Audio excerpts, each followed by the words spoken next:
সকলকে স্বাগত জানাই আমার ইউটিউব চ্যানেল স্টাডি উইথ আকাশে। আজকে আমরা RRB ALP assistant loco pilot recruitment ২০২৪ সম্পর্কে আলোচনা করব। তার সাথে আলোচনা করব কোয়ালিফিকেশন এবং এলিজিবিলিটি কী আছে, আইটিআই লাগছে না ডিপ্লোমা লাগছে না বিটেক লাগছে সেই সম্পর্কে আলোচনা করব। এবং তার সাথে আলোচনা করব সম্পূর্ণ এক্সাম প্যাটার্ন কী আছে, মানে কোন কোন স্টেজ হবে এক্সামের, কী কী প্রসিডিওর আছে, সাবজেক্ট কী কী পড়তে হবে, তার সাথে কী কী টোটাল টেস্টগুলো হবে সেগুলো সব ডিটেলস এখানে দেওয়া আছে। তাছাড়া দেওয়া আছে পরীক্ষা কবে থেকে হবে, কবে, কবে কোন স্টেজগুলো কোন মানে মাসের মধ্যে হবে সেগুলো সব ডিটেইলস এই ভিডিওতে দেওয়া আছে। তো ভিডিও শুরু করার আগে যদি আপনারা এই চ্যানেল নতুন হন, অবশ্যই চ্যানেলকে সাবস্ক্রাইব করুন এবং যদি ভিডিওটি লাস্ট পর্যন্ত দেখে পছন্দ হয় তো অবশ্যই লাইক করে পাশে থাকবেন। তো শুরু করছি আজকের ভিডিও। প্রথমে দেখে নেওয়া যাক মোট শূন্যপদ কত ছিল। তো মোট শূন্যপদ ছিল ৫,৬৯৬টি। এই ভ্যাকান্সিটির অনলাইন রেজিস্ট্রেশন ইতিমধ্যে শুরু হয়ে গেছে। রেজিস্ট্রেশন চলবে 20th জানুয়ারি থেকে 29 ফেব্রুয়ারি পর্যন্ত। তো তোমরা ভ্যাকান্সি তাড়াতাড়ি ফিল করে দাও। কারণ 29 ফেব্রুয়ারি পর্যন্তই ভ্যাকান্সিটার ভ্যালিডেশন আছে। তারপর আর ফর্ম ফিল আপ হবে না কিন্তু।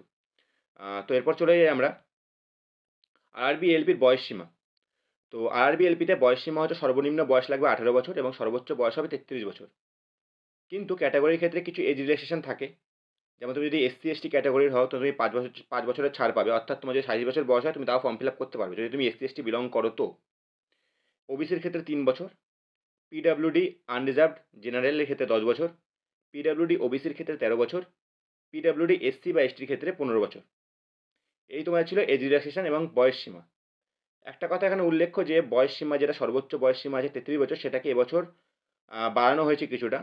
তো আই থিঙ্ক অনেকে আছে যারা বয়সের জন্য ভয় পাচ্ছিল, তো তাদের বয়সটা আই থিঙ্ক এর মধ্যে এসে গেছে। তো পরবর্তীতে চলে যাই নেক্সট, কোয়ালিফিকেশান কী লাগবে।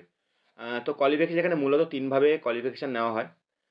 তো 3 টের মধ্যে প্রথমটা হলো এনসিভিটি বা এসসিভিটির স্বীকৃত প্রতিষ্ঠান থেকে আইটিআই পাস করতে হবে। এনসিভিটি বা এসসিভিটি কি? এটি হলো আইটিআইয়ের একটি বোর্ড। অর্থাৎ এদের আন্ডারে আইটিআই বিভিন্ন ট্রেডগুলো পরীক্ষা হয়। যেমন তুমি আইটিআইয়ের মধ্যে বলতে পারি ট্রেডগুলো যেমন ডা আ তুমি বলো না electrician, electronics, motor mechanic vehicle, turner, fitter এগুলো হচ্ছে আইটিআইয়ের বিভিন্ন ট্রেড। এগুলো একটা পড়ে থাকতে হবে, তার সাথে ম্যাট্রিকুলেশন পাস লাগবে। এটা ১ম ক্রাইটেরিয়া গেল। যদি যদি কারো ডিপ্লোমা থাকে ৩ বছরের ডিপ্লোমা, ইলেকট্রনিক্স বলতে পারি ইলেকট্রনিক, মেকানিক্যালের ডিপ্লোমা আছে, তার সাথে ম্যাট্রিকুলেশন বা মাধ্যমিক পাস থাকলে সেও এপ্লাই করতে পারবে।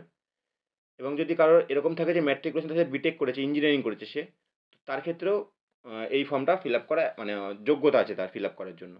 মানে সে এলিজিবল। তো এর পরবর্তীতে চলে যাই। কী, কী পরীক্ষার প্যাটার্ন আছে অর্থাৎ কী, কী স্টেজগুলো হবে পরপর। তো প্রথমে হবে সিবিটি 1। সিবিটি মানে হচ্ছে কম্পিউটার বেসড টেস্ট, যেটা তোমাদের কম্পিউটারে হবে পরীক্ষাটা। তারপর হবে সিবিটি 2, তারপর হবে সিবিএটি। তা সিবিএটি মানে হচ্ছে কম্পিউটার বেসড অ্যাপটিটিউড টেস্ট। এটাকে রেলের ভাষায় সাইকো টেস্টও বলা হয়ে থাকে। এটা সম্পর্কে আমি পরে একটা ভিডিও বানাবো সিবিএটি কী।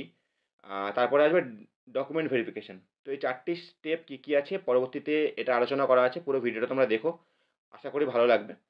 আর তোমরা পুরোটা বুঝে যাবে যে প্যাটার্নটা কীভাবে আসছে। তো পরবর্তীতে চলে যাই যে সিবিটি 1। আচ্ছা, আর RRB ALP exam pattern CBT 1 কীভাবে আসবে? সাবজেক্ট থাকবে হচ্ছে এর মধ্যে ম্যাথস, মেন্টাল এবিলিটি অর্থাৎ রিজনিং, জেনারেল সায়েন্স থাকবে, জেনারেল অ্যাওয়ারনেস থাকবে। নাম্বার অফ কোয়েশ্চেন থাকবে 75 আর ম্যাক্সিমাম মার্কস থাকবে 75। এটা এমসিকিউ বেস হবে। তো 75টা কোয়েশ্চেনের জন্য 75 নাম্বার থাকবে।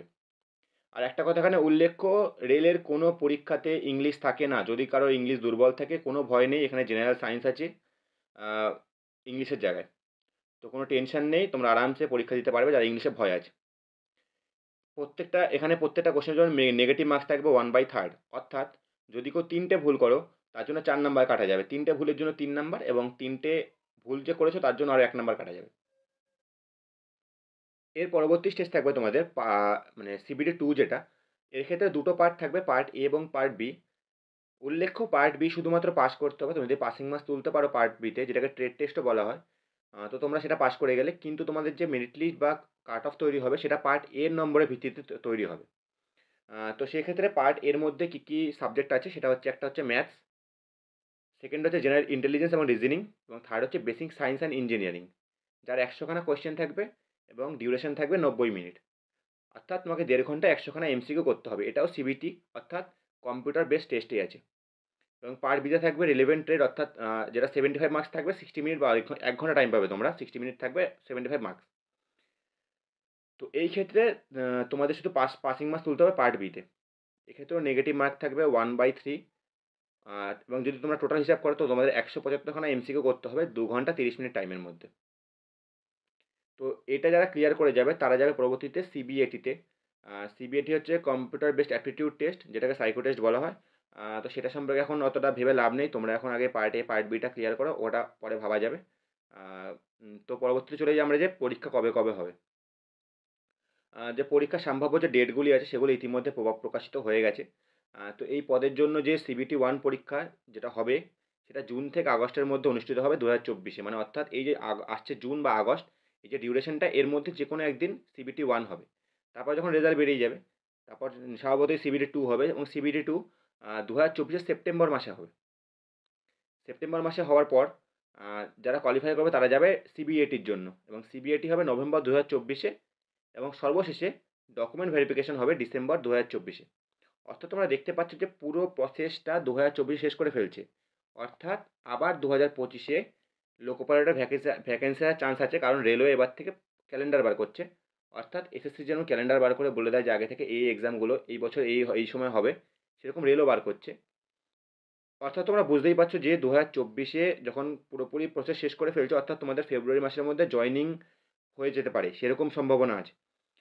তো ভ্যাকেন্সি তোমরা দেখেছো যে 5,000 যতগুলো আছে, দেখেছো 5,000-এর মতো আছে, 6,000-এর মতো আছে আই থিঙ্ক। তো তোমরা এখন আর কিছু না ভেবে লেগে পড়ো, কারণ টাইম তো একদমই নেই যেটা দেখতে পাচ্ছি। আর এবছর কিন্তু কাট অফ অনেক বেশি যাবে, যেটা আগের বছর গেছিলো। তো আগের বছরে কাট অফ ভেবে থেকে কিন্তু বসে থাকবে না, কারণ 5 বছর 6 বছর আগে ভ্যাকেন্সি বেরিয়েছিল। এখন সবাই বাড়িতে পড়ছে, সবাই খুব খাটছে। তো আমি জানি তোমরাও খাটছো, তো তোমরা আরও বেশি খাটো। আমি চাই তোমরা সবাই চাকরিটা ক্র্যাক করো। তো ধন্যবাদ সবাইকে। আমি ভিডিও শেষ করছি আজকে এখানেই। ভিডিওটা অনেক বড় হলো, এবং যদি আর কিছু ডিটেলস আসে এই সম্পর্কে আমি অবশ্যই ভিডিও করে জানাবো তোমাদেরকে। তো যদি তোমাদের ভিডিওটি পছন্দ হয় একটি লাইক করো ভিডিওটিতে, এবং আমার চ্যানেলটিকে সাবস্ক্রাইব করে দিও। আমি আরও নতুন নতুন যে ভিডিওগুলো আছে সেগুলো আপলোড করতে থাকি। তো দেখা হচ্ছে পরের ভিডিওতে। ধন্যবাদ।